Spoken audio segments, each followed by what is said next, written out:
ইসরায়েলকে ধ্বংস করতে এখনও সামরিকভাবে সক্ষম হামাস। ইসরায়েলের আশদোদ ও আশকেলনে রকেট হামলার পর হামাস মুখপাত্র জিহাদ তাহা এমন হুঁশিয়ারি দেন। তার মতে হামাসের এখনও এমন সামরিক সক্ষমতা রয়েছে যা ইসরায়েলের জন্য উদ্বেগের কারণ হওয়া উচিত।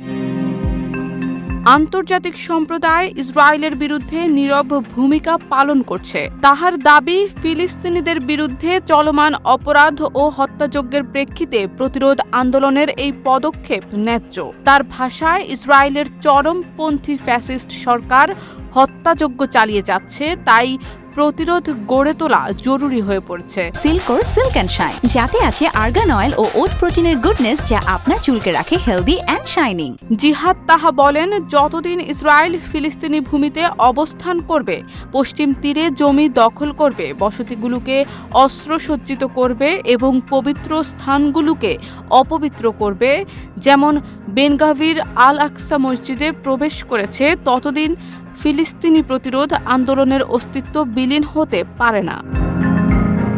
এদিকে গাজা থেকে ইসরায়েলের দিকে প্রায় 10টি রকেট ছোড়া হয়েছে। ইসরায়েলি সেনাবাহিনী জানায়, এগুলোর অধিকাংশই প্রতিহত করা হয়েছে। আশকেলন শহরে একটি রকেট পড়ে বেশ কিছু যানবাহনের ক্ষতি হয়। হামাস এখনও সক্ষমতা ধরে রেখেছে তা স্পষ্ট হয়েছে আশদোদ ও আশকেলনে রকেট হামলার মাধ্যমে। যদিও অধিকাংশ রকেটই ইসরায়েলের আয়রন ডোম প্রতিরক্ষা ব্যবস্থায় ধরা পড়ে, তবুও এই ধরনের হামলা প্রমাণ করে যে গাজায় ইসরায়েলি সামরিক অভিযান সত্ত্বেও হামাস পুরোপুরি নিশ্চিহ্ন হয়নি। এই হামলাগুলো কৌশলগতভাবে বড় প্রভাব না ফেললেও প্রতীকী ও মানসিক চাপ তৈরির ক্ষেত্রে ভূমিকা রাখে।